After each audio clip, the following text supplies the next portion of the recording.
the news. Hey everybody, what's up? It's your host Jesse Morgan, and welcome to another episode of What in the Paranormal? One of the first things I want to talk about, I found this, what I think anyways, is a really cool website. Now, it's not just going to be paranormal, it's going to be a variety of potential things to be found. This is called the Map of Life. You can actually take a look at the world and look at the percentages or the chances of finding something new and documenting it that is, completely undiscovered and unknown, maybe just rumors and whispers of. But I love this website. Again, it's called Map of Life. You can break it down by what you're looking for. Let me just go ahead. Reptiles or amphibians or mammalia. So this is really cool, and I just wanted to share it, give other folks the opportunity to check it out and see where in the world there may be opportunities, or maybe better opportunities, we should say, to find new things. Because the fact of the matter is that people are finding new animals, undiscovered things all the time, in some of the most craziest, unexpected locations as well. So again, that's Map of Life, and we'll make sure to share a link to that. There is a university, Trent University, and this is in Peterborough, Ontario. And much like any university, students can start clubs, things of that nature. Well, they've started the Trent University Sasquatch Society, and that club is now about 150 members strong, according to this story. So this is a group of folks, and its founder, Ryan Willis, was inspired by finding Bigfoot. They're hosting some of the guests, some of the more well-known names on a national and international level. We're talking about Moneymaker from the BFRO, Cliff Brockman, who was on Finding Bigfoot, if you didn't know that, and also Dr. Jeff Meldrum, and and just talking to them and getting them excited about this field, passionate about it. So, you take something like Dr. Meldrum talked about, just his love for natural history, but also the mystery side of that. And that's, that's where I think this is really cool. So, let's just try and view this through the lens of, let's just move away from the show, the TV aspect, and all that, and just focus on, this has inspired this group of college students to go out and look for Bigfoot. I think this is an awesome step, and there's got to be other groups out there, college students, maybe even high school, that are exploring just the side of the unknown of nature. One thing I wanted to talk about that's been a hot topic of conversation, we could say even going back 6 months to a year.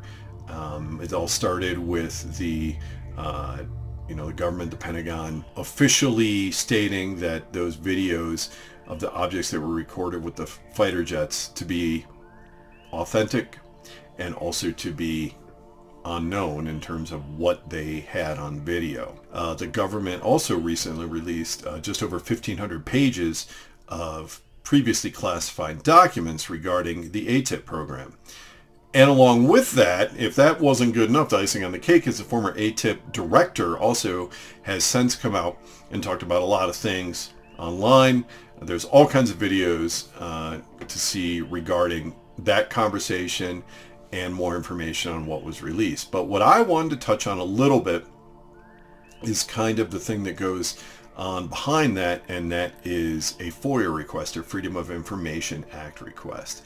So first of all, those just over 1,500 pages were requested through a FOIA request through the DIA, or Defense Intelligence Agency. Again, multiple agencies within the government. This is this particular agency.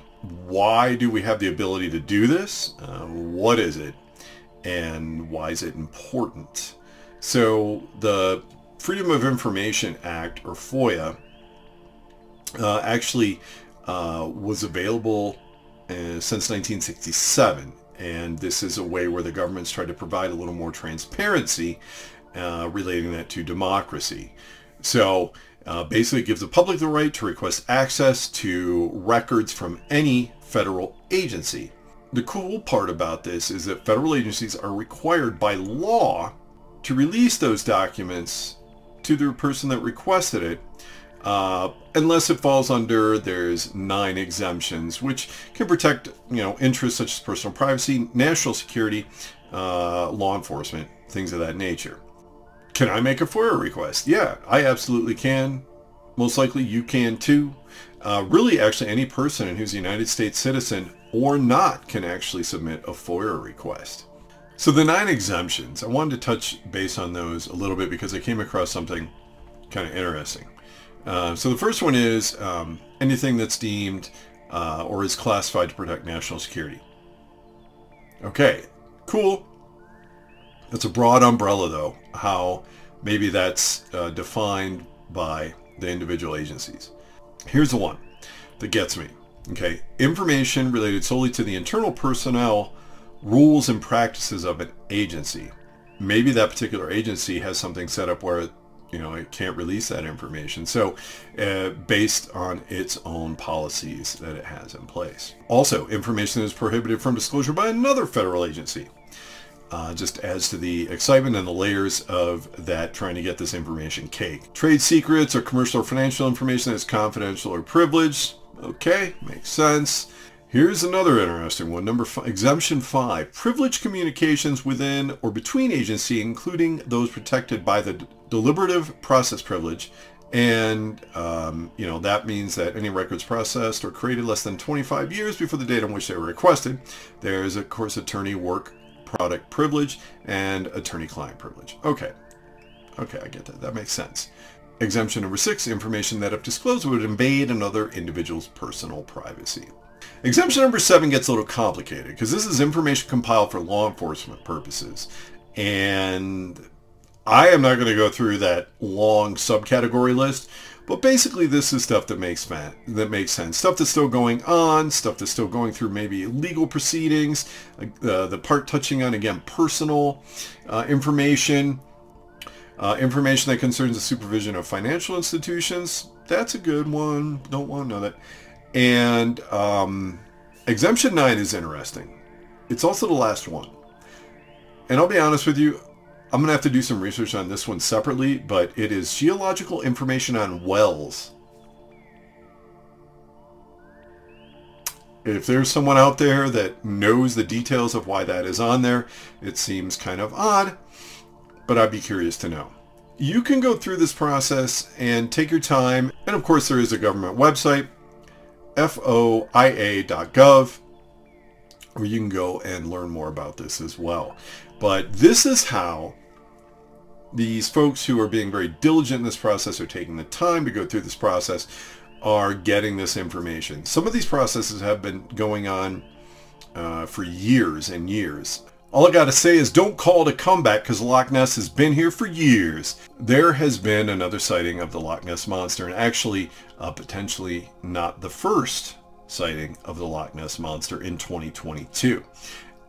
This was done by a film crew making a documentary about the Loch Ness Monster, and they spotted what they believe to be the Loch Ness Monster moving in the water. What's interesting about this is they were there to film a documentary, but weren't able to actually record anything before the monster went back under the water.